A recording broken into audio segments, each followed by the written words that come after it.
Golf may be the only sport where grown adults can shave 8 strokes off their score without actually improving a single shot.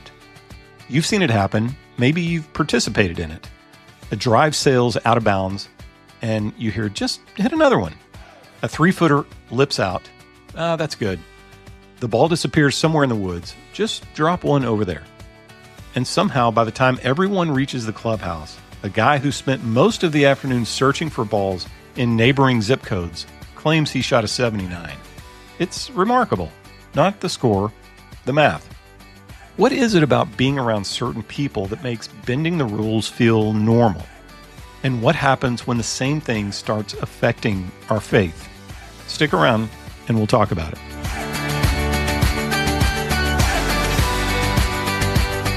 Hey guys, welcome back to another episode of Shanktification. My name is Mark, and we are in week 3 of a 7-week series about the churches in Revelation. Now today, our journey brings us to the front door of the church in Pergamum. Now, if Smyrna was about remaining faithful through hardship last week, Pergamum is about something different. Pergamum is about staying faithful when compromise starts looking reasonable. Because most of us don't wake up one morning and decide to abandon our convictions. Usually, we start making small adjustments. A shortcut here, a justification there, a little compromise that doesn't seem like a big deal until one day we realize we're keeping score by a completely different standard. Now, Pergamum was not an easy place to be a Christian. In fact, in Revelation 2:13, Jesus says, "I know where you dwell, where Satan's throne is." That's one of the strongest descriptions Jesus gives to any of the 7 churches. Pergamum was filled with pagan worship, political pressure, and cultural influences pulling believers away from Christ. Being a Jesus follower there was not convenient. It wasn't popular, and it definitely wasn't easy. Yet Jesus begins with a compliment. He tells them they had remained faithful. They had not denied him. They had held on to their faith even when it came at a cost. One of their own, a man named Antipas, had been killed because of his commitment to Christ. These weren't weak believers. These were courageous people. But courage in one area doesn't guarantee faithfulness in every area. And that's where the problem begins. Compromise had started slipping into the church. Not through rebellion, through acceptance. One thing I've noticed about compromise is that it rarely announces itself. It doesn't show up wearing a name tag. It doesn't knock on the door and say, "Good afternoon, I'm here to slowly wreck your integrity." It usually sounds much more reasonable than that. It sounds practical. It sounds harmless. It may even sound convenient. That's why compromise is dangerous. It's easy to notice a wrecking ball. It's much harder to notice a slow leak. Golfers understand this better than most. Nobody stands on the first tee and says, "My goal today is to cheat." At least, not out loud. It starts with one mulligan, then one gimme, then one forgotten penalty stroke, then a ball that's technically out of bounds, but is also, according to the group, close enough.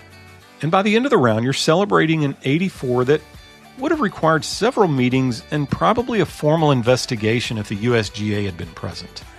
The scorecard changed because the culture agreed. And culture is powerful.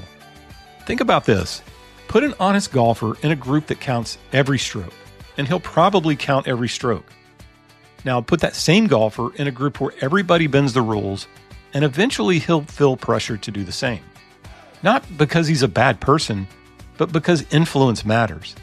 The people around us shape us more than we realize. The conversations we listen to shape us. The voices we trust shape us. The standards we're exposed to shape us. That's exactly what was happening in Pergamum. The culture around them was slowly becoming the culture within them. And Jesus knew where that road led. I have a normal weekly group of golf guys that have been playing together for years and years and years. And I'm kind of the self-appointed chairman of the golf board committee in our group. And I made a declaration a while back that we're not going to hit any more breakfast balls. We're too good for that. And so we don't. Most of the time. Now, on occasion, one of us in our group will try to talk the rest of our group and to allowing them to have an extra tee shot on the first tee box, otherwise known as a breakfast ball. Now, they've always got a good excuse. Maybe they woke up late, maybe the range was closed, maybe they are dealing with some kind of pain, and so we'll comply, and then we'll all in turn end up hitting breakfast balls. Now, sometimes the chairman of that so-called golf committee is actually the one who talks everybody into a breakfast ball. But it's kind of funny how when one of us wants to bend the golf rule, it's so easy to get the rest of us on board of bending that same rule. But that person in our group didn't pressure us into it. It's just how normal compromise started to feel once enough of us were participating. In 1 Corinthians chapter 15, verse 33, the Apostle Paul writes, "Do not be deceived. Bad company corrupts good morals." That's not just about choosing friends, it's about understanding influence. Nobody is immune to the people around them. The longer we're exposed to something, the more normal it begins to feel. And that's true in golf. It's true in business. It's true in marriage and faith. The people closest to us are always shaping us in some direction. The question isn't whether we're being influenced. The question is, by whom? Paul also says it this way in Romans chapter 12, verse 2. "Do not be conformed by the patterns of this world, but be transformed by the renewing of your mind." Notice the assumption. The world is always applying pressure, always nudging, always encouraging us to fit in. Following Jesus often means resisting that pressure, not angrily, not arrogantly, but faithfully. One decision at a time, one conversation at a time, one stroke at a time. One of the hardest things in golf is keeping an honest score. Not because it's complicated, but because it honestly costs something. An honest score exposes weaknesses. It reveals mistakes. It forces us to face reality. A reality can be uncomfortable, trust me. I've never looked at a triple bogey and thought, well, that's encouraging.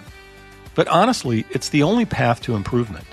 We can't fix what we refuse to acknowledge. We can't grow by manipulating the scorecard. You have to know where you actually stand. The same thing is true in spirituality. Growth begins with honesty.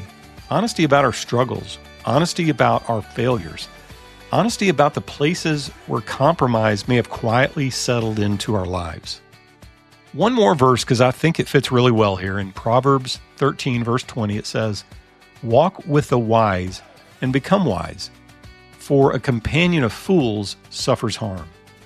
That verse leaves us with a question. Who are we walking with? Whose voice gets a say-so in our life? Who is shaping our thinking? Because influence is never neutral. It's always moving us somewhere.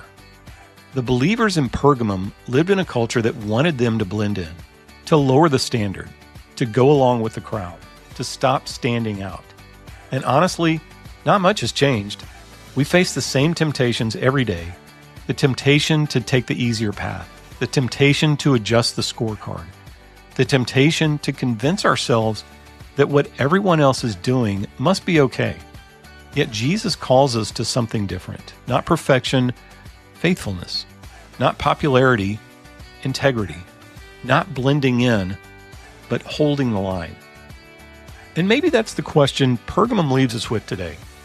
Not whether we're perfect, not whether we've taken a mulligan in life, we all have.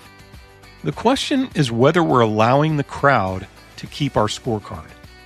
Because sooner or later, every golfer has to decide which number matters more. The one that impresses people or the one that's right? The believers in Pergamum lived in a culture that constantly encouraged compromise. And 2,000 years later, it's still the same. Every day we're surrounded by voices telling us to lower the standard, bend the rules, and just go with the flow. But Jesus calls us to something different. Because changing the scorecard doesn't change the score. It only changes what we're willing to admit. So next time the crowd starts handing out mulligans to you, remember this. The goal isn't looking better. The goal is becoming better. And those are two very different games. Thank you for joining me on this week of Shanktification. My name is Mark. reminding you to keep chasing better.